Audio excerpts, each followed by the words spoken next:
함께 사도신경으로 신앙 고백드립니다. 전능하사 천지를 만드신 하나님 아버지를 내가 믿사오며 그 외아들 우리 주 예수 그리스도를 믿사오니 이는 성령으로 잉태하사 동정녀 마리아에게 나시고 본디오 빌라도에게 고난을 받으사 십자가에 못 박혀 죽으시고 장사한 지 사흘 만에 죽은 자 가운데서 다시 살아나시며 하늘에 오르사 전능하신 하나님 우편에 앉아 계시다가 저리로서 산자와 죽은 자를 심판하러 오시리라. 성령을 믿사오며 거룩한 공회와 성도가 서로 교통하는 것과 죄를 사하여 주시는 것과 몸이 다시 사는 것과 영원히 사는 것을 믿사옵나이다.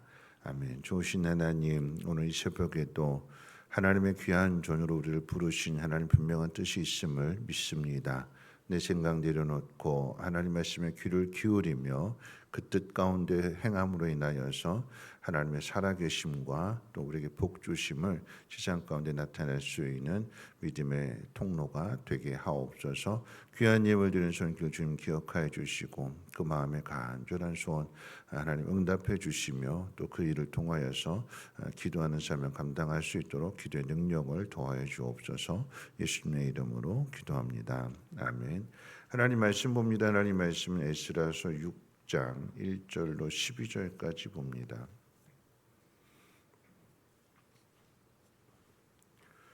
에스라서 6장 1절에서 12절까지 말씀 한 절씩 교독으로 읽겠습니다. 이에 다리오 왕이 조서를 내려 문서 창고 곧 바벨론의 보물을 쌓아둔 보물 전각에서 조사하게 하여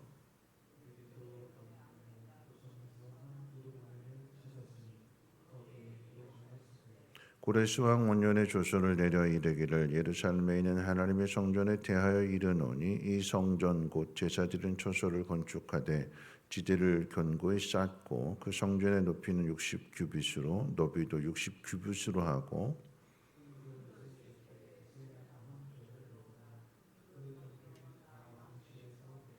또 느부갓네살이 예루살렘 성전에서 탈취하여 바벨론으로 옮겼던 하나님의 성전 금, 은 그릇들을 돌려보내어 예루살렘 성전에 가져다가 하나님의 성전 안 각기 제자리에 둘지니라 하였더라.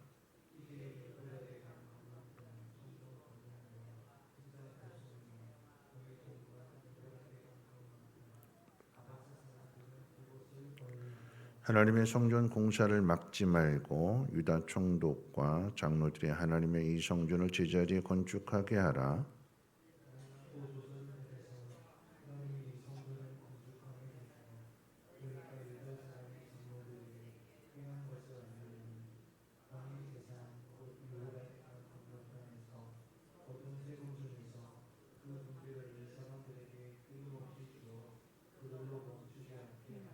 또 그들이 필요로 하는 것 곧 하늘의 하나님께 드릴 번제의 수송아지와 순양과 어린 양과 또 밀과 소금과 포도주와 기름을 예루살렘 제사장의 요구대로 어김없이 날마다 주어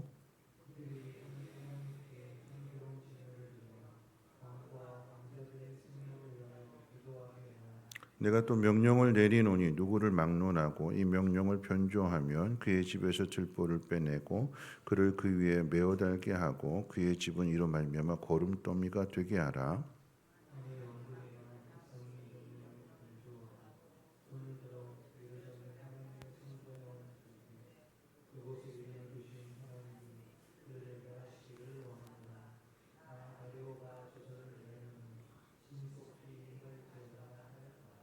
아멘. 오늘 말씀을 정리한다면 오랫동안 잊혀졌던 고레스 칙령의 문서가 메대 지방의 한 궁에서 발견이 됩니다. 예루살렘의 성전을 건축하라고 하는 것과 또 그에 따른 경비를 페르시아 왕궁에서 지원할 뿐만 아니라 이전에 뺏어왔던 그 전리품들을 성전의 모든 그릇들을 다 다시 돌려보내라고 하는 그런 내용이 이제 확인되었습니다.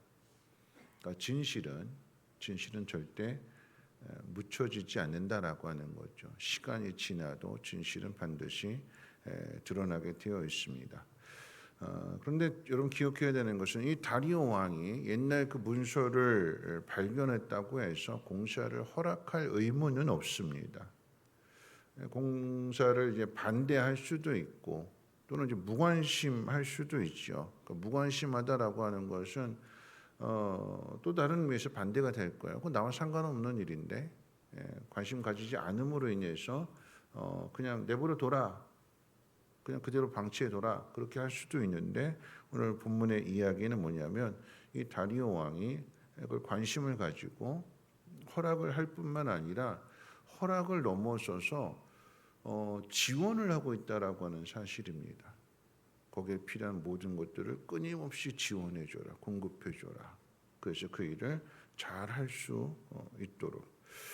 이 성경이 다리오 왕이 그렇게 한 이유에 대해서 오늘 본문에서 밝히고 있는데 그것은 뭐냐면 그 성전에서 예배할 때 그 예배하는 사람들이 하나님 앞에 기도하면서 이 페르시아 왕과 그 왕자들의 생명을 지켜달라고 그들로 하여금 기도하게 하라 하는 것이 이제 성전을 건축하게 하는 그 지원하게 되는 그런 목적이었습니다. 오늘 이 말씀을 가지고 이제 세 가지 교훈을 한번 생각해 볼 텐데 첫 번째는 뭐냐면 여러분 믿음의 사람들은 고난을 통해서 훈련받습니다. 고난이라고 하는 것은 내 마음대로 내 생각대로 내 계획대로 안 되는 거죠. 돌아와서 성전 건축해야지 하면 그냥 내 생각대로 그냥 착착착착 진행돼야 되는데 반대를 당하게 되고 방해를 받게 되고 중단의 명령을 듣게 되고 그러니까 이 자체가 고난인 거잖아요. 근데 그 속에서 깨닫게 되는 것은 무엇이냐면 솔로몬 시대의 그 성전은 이스라엘 역사상 가장 최고의 전성기였기 때문에 그때 지은 성전은 뭐 재료나 성전의 크기나 그 성전 건축에 동원된 인력이나 이런 모든 것들이 포로 후기에 돌아와서 짓게 되는 이 스룹바벨 성전과 비교 자체가 안 됩니다. 초라한 거죠. 스룹바벨 성전은 포로에서 돌아왔으니까 또 여기서 잘 살던 사람들이 하는 것도 아니고 바벨론에 살던 페르시아에 살던 사람들이 예루살렘에 와서 말하자면 낯선 환경 속에서 아무런 기반도 없이 공사를 시작하게 되니까 그 지원하는 면에서 본다라고 하면 이건 비교가 되지 않습니다. 근데 정말 솔로몬 성전과 스룹바벨 성전의 차이를 놓고 본다라고 하면 이런 차이입니다. 뭐냐면 솔로몬 성전은 정치와 종교가 하나가 됐어요. 이스라엘 민족의 최고의 전성기였기 때문에 왕이 하나님을 두려워하는 마음 가운데 성전을 지었습니다. 그러니까 비교한다라고 하면 종교가 정치를 다스렸어요. 하나님의 뜻이 왕을 통치했어요. 그래서 왕이 하나님의 뜻에 순종하는 그런 구조였는데 스룹바벨 성전의 구조는 어떤 구조냐면 정치와 종교가 분리되었는데 분리될 뿐만 아니라 반대로 역전이 되어서 정치가 종교를 다스립니다. 그것도 이방 왕의 명령에 의해서 성전을 짓느냐 마느냐 이게 결정될 정도로 세상의 왕이 교회를 다스리는 시대가 됐다라고 하는 거죠. 좀 이것이 우리들 시대도 그렇잖아요. 여러분 예수님도 마찬가지입니다. 예수님이 이 땅에 오셨을 때에 하나님의 나라가 세워져서 예수님이 그곳에서 왕으로 오신 것이 아니라 로마의 압제를 당하는 그 현실들 속에 오셔서 하나님의 일을 하셨습니다. 우리도 마찬가지입니다. 우리가 예수를 믿는다고 해서 지금 세상이 우리 뜻대로 우리 마음대로 막 이렇게 막 협조해주고 도와주는 그런 구조가 아니잖아요. 직장 생활을 할 때에도 마찬가지로 그럼 직장은 교회가 아닙니다. 분리가 되는 거죠. 그 속에서 예수 믿지 않는 사람들이 예수 믿는 사람들을 다스려요. 통치합니다. 직장 상사에서 위에 자리에 있어요. 권력을 가지고 있습니다. 그 속에서 우리가 해야 될 일은 믿음을 지키는 일이죠. 좋아지지 않아요. 우리가 바라는 대로 우리가 원하는 대로 모든 게 다 이루어지지 않습니다. 그런데 그 속에서 그리스도인으로 살아야 된다라고 하는 것입니다. 자, 두 번째 뭐냐면 이 고난 가운데 사명이 있다라고 하는 거죠.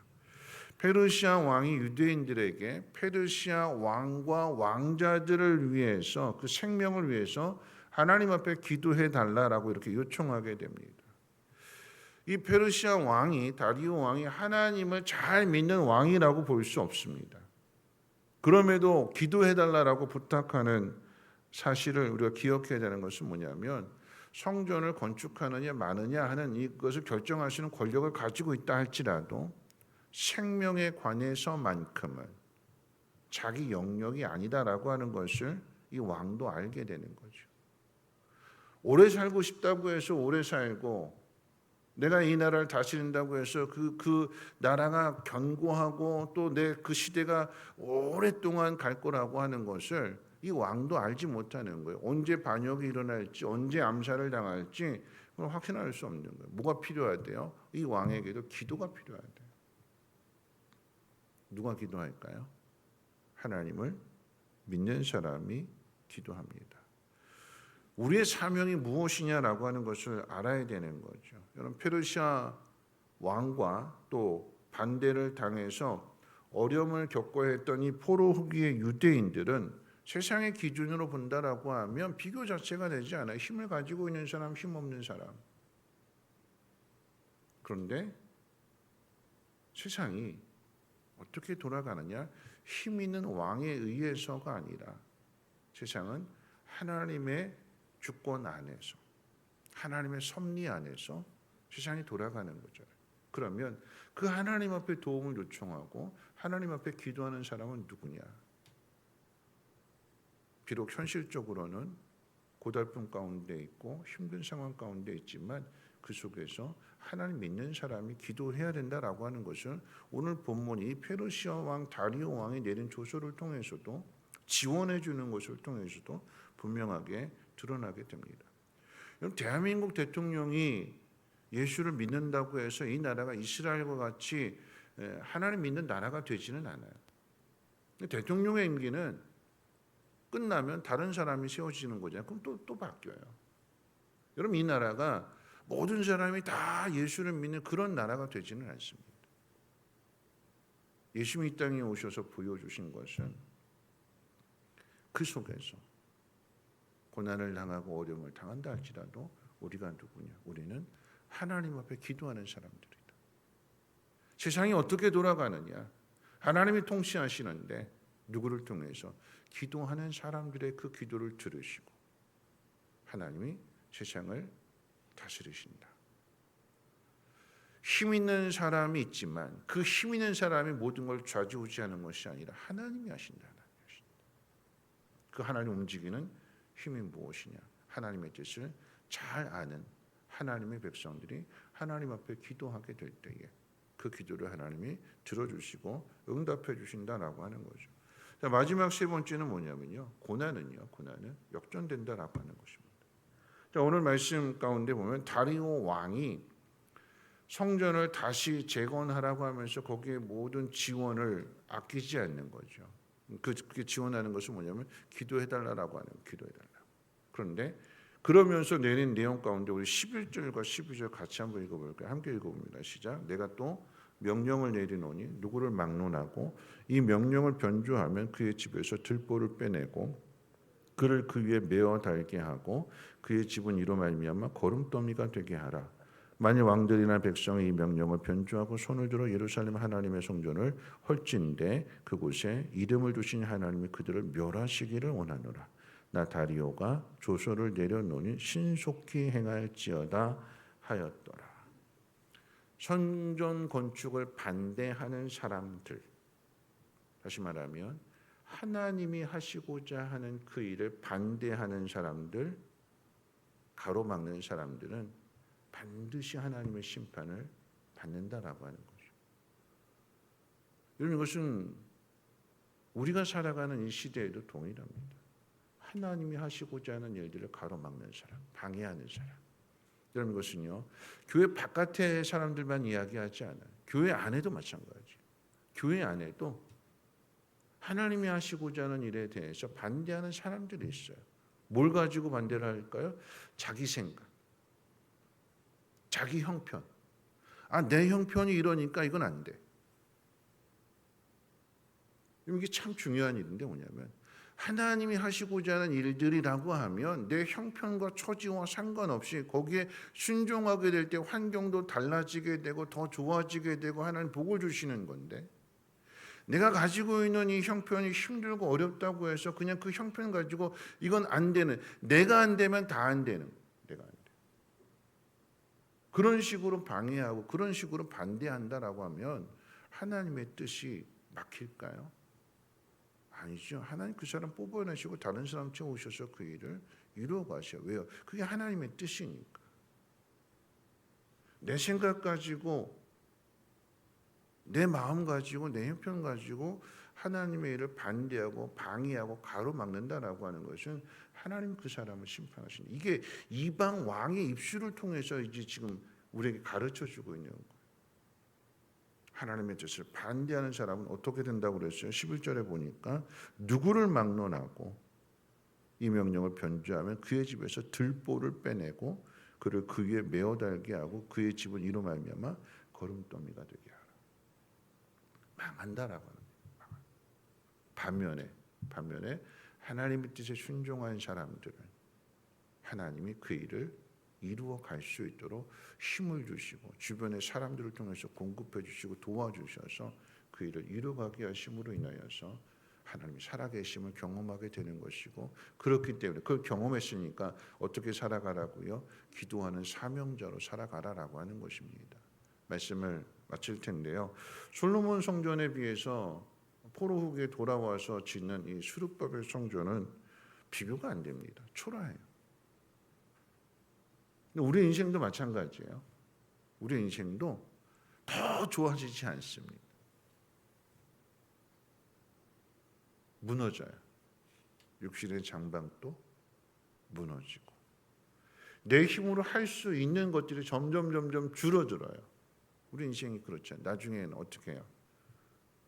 요양원 가야 되고, 나중에는 내 힘으로 밥숟가락 들 힘도 없어서 누군가 떠먹여 줘야 되고, 그게 우리 인생이래요. 더 좋아지지 않아요. 그거 기억해야 돼요. 예수 믿는다고 해서 영원히 그냥 이 땅에서 그냥 무병장수하고 그러지 않습니다. 세상 사람들은 똑같이 육신의 장막이 무너져요. 오늘 당회장실에서 나오는데 두 분 권사님이 차를 타고 오셨어요. 교회와 가까운 거리도 아닙니다. 차를 타고 오셨는데 이 두 분 권사님이 계단을 올라가시는데 한 걸음 이렇게 올라가시죠. 육신의 장막이 그만큼 무너졌다고. 예전에 안 그러셨어요. 근데 점점 육신의 장막이 무너지는 거죠. 그러면서도 지금 하나님 전에 오는 거잖아요. 왜 오실까요? 뭐하러 오실까요? 기도하러 오셔요. 뭘 위해서 기도하실까요? 교회를 위해서, 가정을 위해서, 자녀들을 위해서,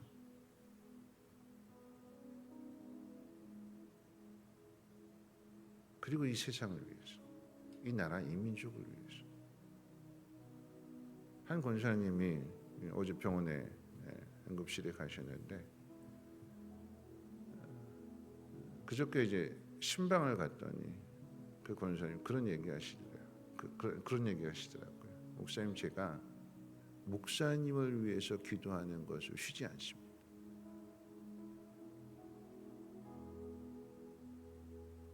목사님 하루에도 몇 번씩 목사님 위해서 기도합니다.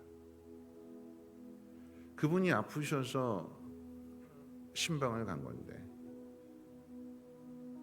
오히려 그분을 통해서 제가 위로를 받았어요. 내가 이 자리에 있는 것도 잘나서가 아니라 나를 위해서 기도해 주시는 분들이 있기 때문에, 성민교회가 하나님의 뜻을 이어갈 수 있는 것은 묵묵히 이 자리를 지키면서 기도하는 사람들이 있기 때문에 하나님 그 기도를 들어주시고 교회를, 성도들의 가정을, 이 나라 이 민족이 어려움을 당할지라도 그걸 다시 일어나는 것은 하나님이 이 나라를 붙들고 계시는구나. 누구 때문에요? 기도하는 사람들 때문에. 여러분 오늘 이 새벽에 나오셨습니다. 우리의 현실이 우리가 기대하는 것처럼, 우리가 생각하는 것처럼 더 좋아지고 더 화려해지고 그러지 않아요. 근데 그럼에도 우리가 해야 될 일은 뭘까요? 기도하는 일이래요. 하나님 그 기도를 들어주시고 하나님의 때에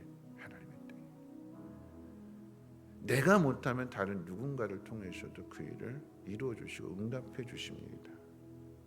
그래서 기도하라라고 하는 얘기. 말씀 마칩니다. 이방 왕인데 야, 그 나라의 성전 지어라. 그래서 우리를 위해서 좀 기도 좀 해달라고. 그렇게 해라. 안 믿는 남편도, 안 믿는 자녀들도 힘들면 뭐라 그럴까요? 여보 기도해. 엄마 나 좀 위해서 기도해줘. 그러잖아요. 그렇죠? 오늘 여러분들이 이 자리에 기도하러 오셨어요. 기도하십시오. 기도하십시오. 여러분들의 기도가 이 나라를, 여러분의 가정을, 이 교회를 든든하게 세워갈 것입니다. 어려움이 있을지라도 그 속에서 내가 누구인가를 분명하게 아시고 그 기도의 그 소중함을 놓치지 말고 기도함으로 잘 세워갈 수 있는 여러분들 되시기를 주님의 이름으로 부탁을 드립니다. 우리 찬송가 370장 함께 찬송하고 기도합니다.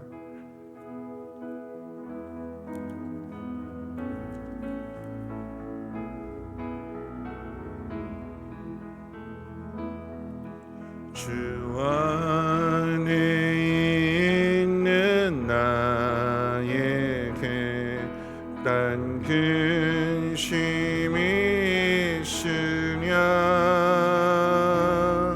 십자가 밑에 나아가 내 짐을 풀었네. 주님을 찬송하면서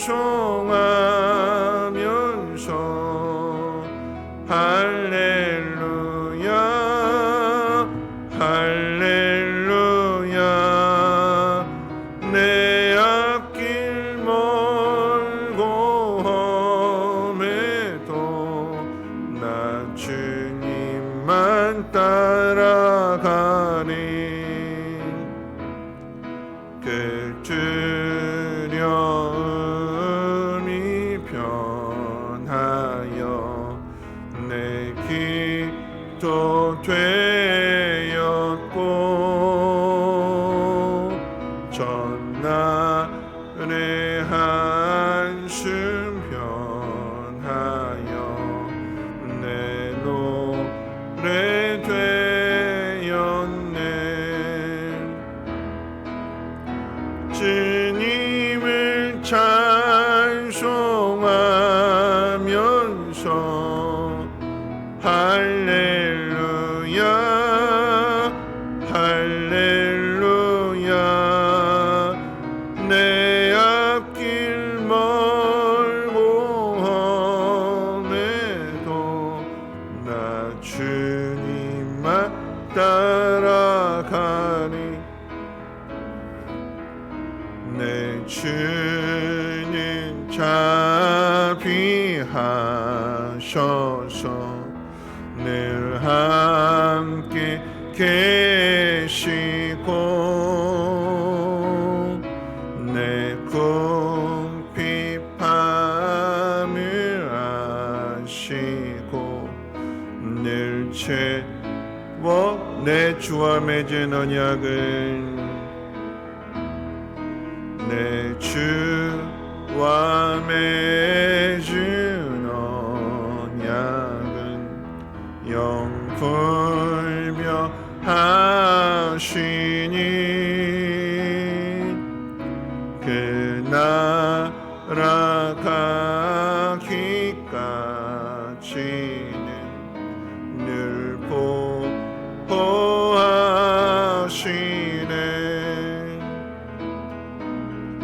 주님을 찬송하면서 할렐루야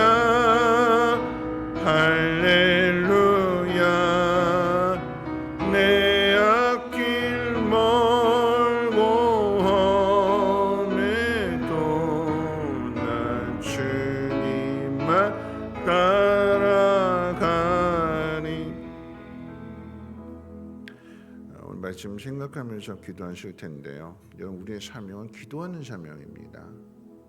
제가 오늘 말씀 중에 한 권사님 이야기했잖아요. 권사님이 그 약으로 인해서 코마 상태가 왔어요. 전화를 드렸거든요. 그랬더니 그 권사님이 코마 상태가 온 선망 증세라고 그럴까요? 그 선망 증세가 나타나면서 전화 통화하는데 오락가락 하시는 거예요. 목소리도 변했고. 근데 그 권사님이 저한테 전화 중에 그렇게 이야기합니다. 제가 목사님 위해서 기도할게요. 그러더니 그 권사님이 저를 위해서 기도하세요. 제가 기도해 드리려고 전화를 한 건데 그 권사님이 저를 위해서 기도하고 오락가락 하시는 거였어요. 아니 좀 심각하시구나. 그래서 내일 신방 가야겠다 하고 신방을 갔더니 조금 이제 그 상태가 호전이 되어서 그 얘기했어요. 권사님 어제 저한테 뭐라고 하신지 권사님 저한테 기도했어요. 그랬더니 제가 그랬어요. 그러면서 기억이 안 난대요. 기억이 안 나는데 목사를 위해서 기도해야겠다라고 하는 것이 그것이 계속해서 생각하고 계시니까 그게 무의식 중에 나오는 거죠. 그 권사님이 어제 응급실 가셨는데 그래서 입원하셨는데 그 권사님이 새벽기도 가셔야 된다라고 하는 걸 빨리 교회 가야 되네. 새벽기도 가야 되는데 육신이 무너져도 기도하는 사명은 무너지지 않습니다. 오늘 이 새벽에 나오신 분들은 하나님 건강 주셔서 나오게 하신 거잖아요. 기도하는 사명 잘 감당할 수 있도록 하나님 은혜를 더하여 주시고 우리의 기도를 통해서 교회와 가정과 자녀들과 우리 이 나라의 민족이 하나님 든든하게 잘 세워줄 수 있도록 하나님 이 사명 잘 감당하게 하나님으로 충만하게 채워달라고 우리 통성으로 하나님 앞에 기도합니다. 사랑 많으신 하나님 감사합니다. 오늘 하나님 말씀으로 하루를 시작하게 될 때에 우리가 누구인지 고난을 당하면서 우리 마음대로 우리의 뜻대로 우리 생각대로 되지 않습니다. 육신의 장막도 무너지게 되고 내 마음대로 할 수 있는 일들이 점점 줄어드는 상황 가운데 온다 할지라도 하나님 그 속에서 기도하는 사명을 놓치지 않게 하시고 기도함으로 인하여서 우리 성민교회가 기도함으로 우리들의 각 가정이 그리고 자녀들이 그리고 이 나라 이 민족이 하나님의 도우심과 하나님의 그 복을 경험하게 도와주시옵소서. 하나님 우리를 기도하는 사명자로 세워주셨습니다. 하나님 내가 있는 그 자리에서 내게 주어진 모든 상황들 속에서 하나님 믿는 믿음으로 기도하게 하시고 하나님의 뜻을 이루게 해 주시고 하나님 그래서 이 나라의 민족이 하나님의 보호 가운데 모든 일들을 이루어가게 하옵소서. 하나님 어떤 일이든지 간에 하나님 진실은 드러납니다. 그리고 무엇보다도 믿음을 지키는 그 일에 대하여 하나님 역전케 해주십니다. 방해하고 반대하고 가로막는 사람이 아니라 따라가고 순종하고 기도하는 한 사람으로 서게 하여 주시고 하나님 그 사람의 기도를 들어주심으로 인하여서 하나님의 일하심을 그리고 하나님의 영광을 세상 가운데 나타나게 도와주시옵소서. 그 사람을 잘 감당할 수 있도록 하나님의 영으로 충만하게 채워주시고 건강을 더해 주시고 혹 건강을 잃는다 할지라도 있는 그 자리에서 기도하는 사명자들 되게 도와주시옵소서.